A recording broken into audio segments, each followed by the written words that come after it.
before I give you my big list of what I'm expecting to see in the Indian defense and weapons space in 2023, here's a look at what a super booming year 2022 was. Here's the top 5 greatest hits as far as I'm concerned.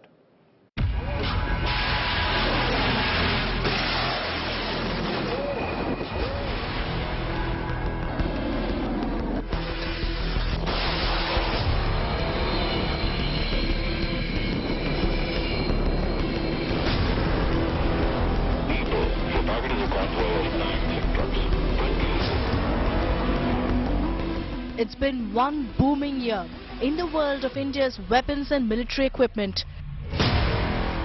As a brand new year arrives, Battlecry looks into the rearview mirror. Join us as we revisit the top 5 zingers this year.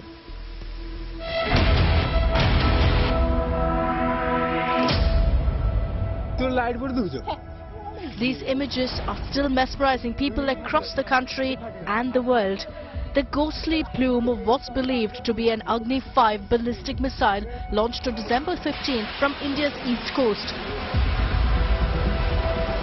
The Agni-5 has been in service for years, but this test, in darkness, was the first in which India's longest-range active nuclear delivery system was tested to its maximum operational range, in excess of 5,500 kilometers. This made it the longest-range missile test in the country's prestigious and highly successful integrated guided weapons program. An effort that was accelerated by Dr. APJ Abdul Kalam. With this test, the Agni-5 has proven its capability. The test took place amid heightened border tensions between India and China, though it was planned many weeks in advance. Possibly as a direct result of the atmosphere, the government did not make a formal statement on the launch as it usually does. Therefore, all that lingers are these haunting images of the missile lifting into the air of India's east coast.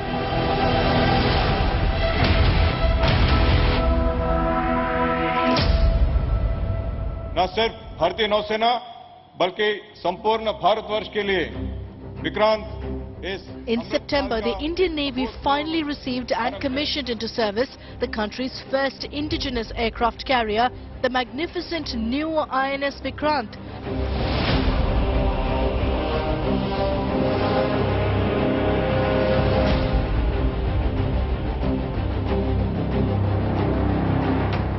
With design work beginning in 1999 and the ship's keel laid in 2009, it's taken over a decade of shipbuilding for India's most ambitious military vessel to become a reality.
To reorder.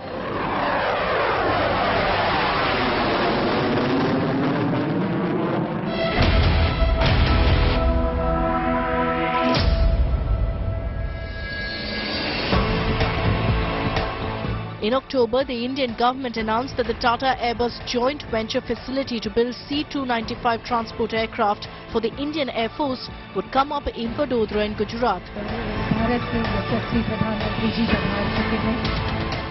At least 40 C-295 turboprop aircraft will be built at the Indian factory starting 2024-25 and will first augment and then replace the Indian Air Force's AN-32 transport airplanes.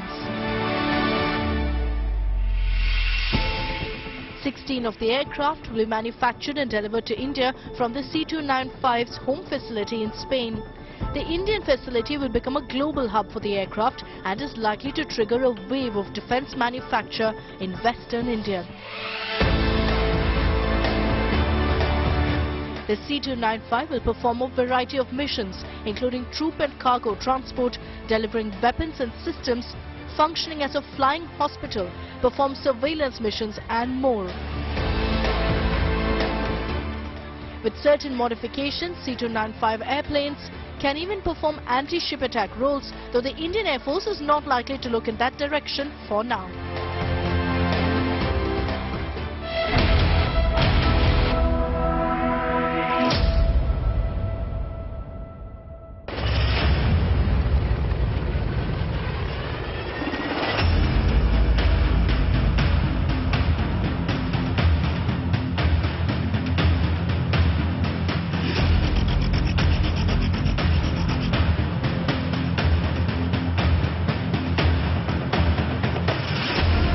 A small but hugely significant development in the defence hardware space this year was HAL's indigenous light combat helicopter, or LCH,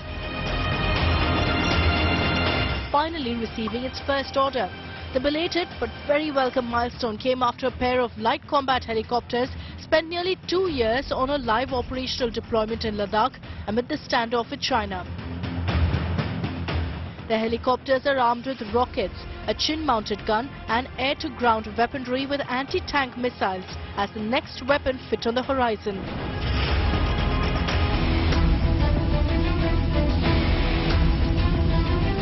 The order for 15 helicopters barely stretches the surface of this helicopter's true worth.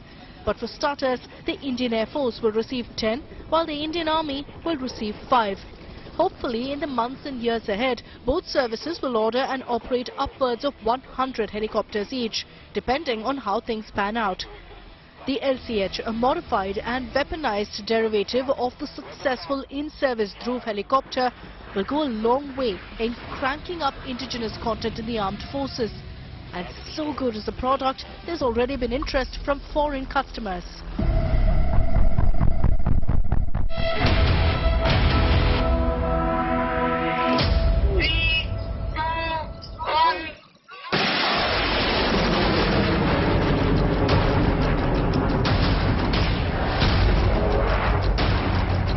The year is ending, but 2022 pretty much began with a bang, with India scoring the first ever export order of the Indo-Russian BrahMos supersonic cruise missile. The formidable weapon system is in service with all 3 Indian armed services. In land-launched, ship-launched and air-launched versions, but an export has always eluded the missile. Until the Philippines, one of several countries feeling the heat of an increasingly assertive China, turned to India for help with a weapon that has little or no defense against it. The Philippines has chosen the coastal battery version of the BrahMos, a system that detects hostile vessels out at sea and is capable of destroying vessels at ranges of up to 400 kilometers. Other countries interested in the BrahMos include Vietnam, UAE, Indonesia, South Africa, Argentina and Brazil. With such a resounding 2022 behind it, the armed forces will be hoping for an even bigger 2023. Well, I've shown you the year gone by, and I can tell you that 2023, the year ahead, is looking even bigger in the world of Indian defense and weapons. Here's my top pick of what to expect.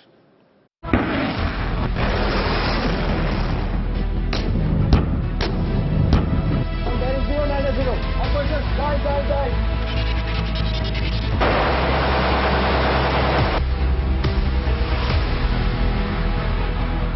2023 is going to have big shoes to fill when it comes to the arena of India's military hardware and equipment. After a busy and bustling year, expectations will be super high for the coming year.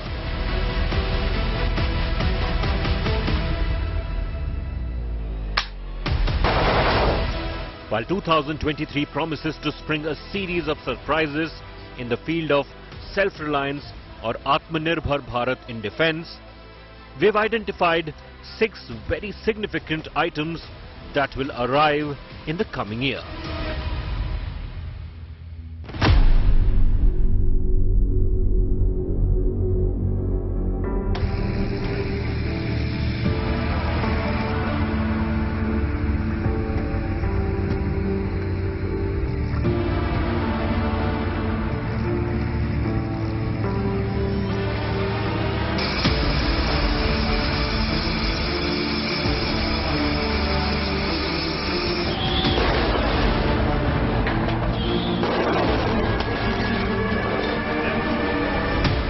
first of the mark in 2023 will be the third squadron of India's S-400 air defense systems from Russia. Despite its ongoing conflict with Ukraine, the Russian government is working towards supplying the third batch to India between January and February 2023.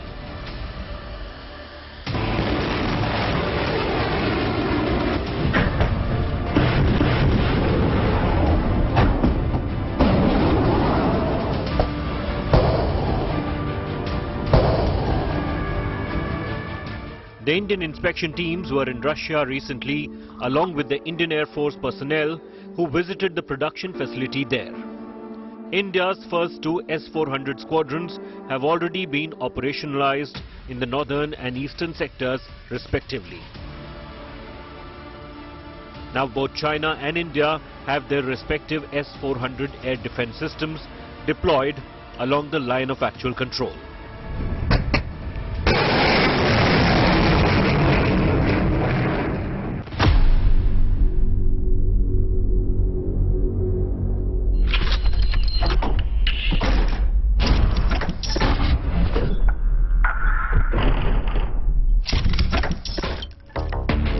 Another very significant milestone in 2023 will be the production delivery of the very first made-in-India Kalashnikov AK-203 assault rifles from the new joint venture facility in Amethi, Uttar Pradesh.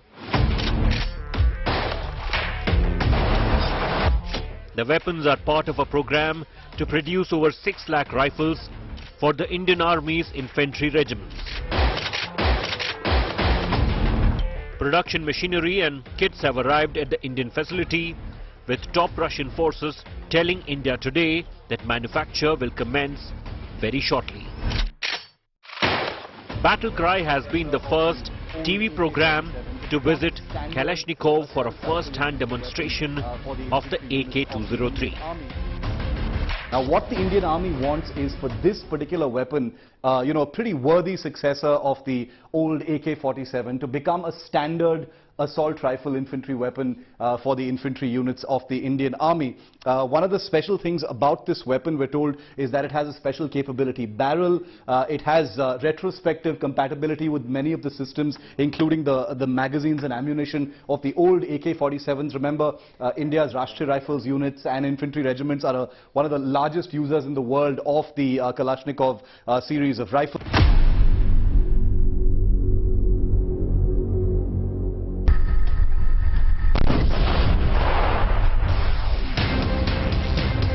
A small but extremely important entrant into the Indian Army in 2023 will be the first indigenous light tanks under Project Zorawar by the Defence Research and Development Organization in collaboration with private sector giant L&T.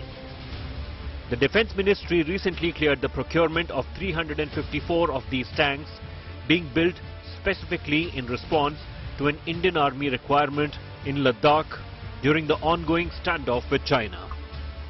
The PLA's deployment of more agile light tanks like the ZTZ-4A in the Depsang and South Pangong sectors had triggered an urgent push at the Indian Army headquarters to look towards more lighter, more agile tanks than the workhorse T-90 Bhishma tanks that India has deployed at those heights.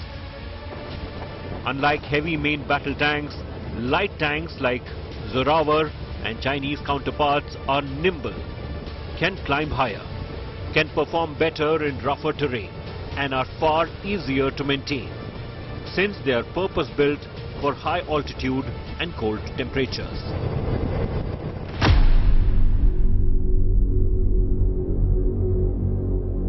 Target on bearing 066, range 35 km. The year 2003 will also bring to end the enormously important Scorpene submarine building program, with the final 2 submarines to be commissioned into the Indian Navy. The 5th submarine, Vagir, delivered to the Indian Navy in December, will be commissioned in January, while the 6th and final submarine, named Vakshir, will be delivered and commissioned a few months later. Target on bearing 066, range While this is good news for the Indian Navy, given its steadily depleting submarine force levels, the enormously complex production line will grind to a halt. Since there are not further Scorpene submarines on order yet. The French developer of the Scorpene, a company called Naval Group, had been proposing that at least 2 additional Scorpene submarines be built at Mazgaon facility in Mumbai in the interim. While India takes a call on the larger and more complex project 75I, which is tentatively set to be a face-off between an improved version of the Scorpene and the Russian Amur 1650. But for the Scorpene submarine building program, the year 2023 is finally a milestone end to what has been a difficult and turbulent journey.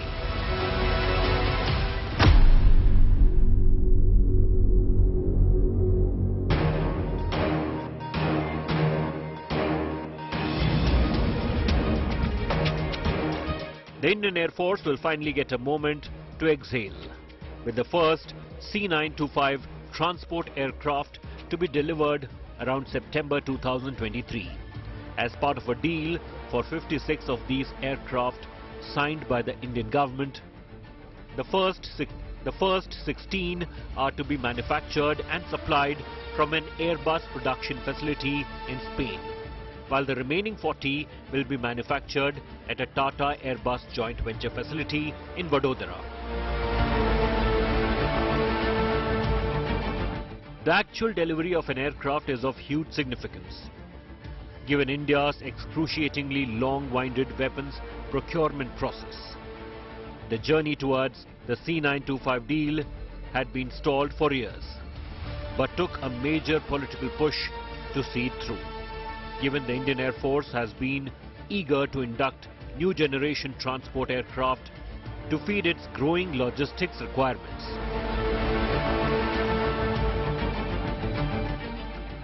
By the time the first foreign-built C-295s arrive for the Indian Air Force, orders on the Indian joint venture facility could swell beyond 40 to accommodate requirements from the Indian Coast Guard and possible other agencies as well.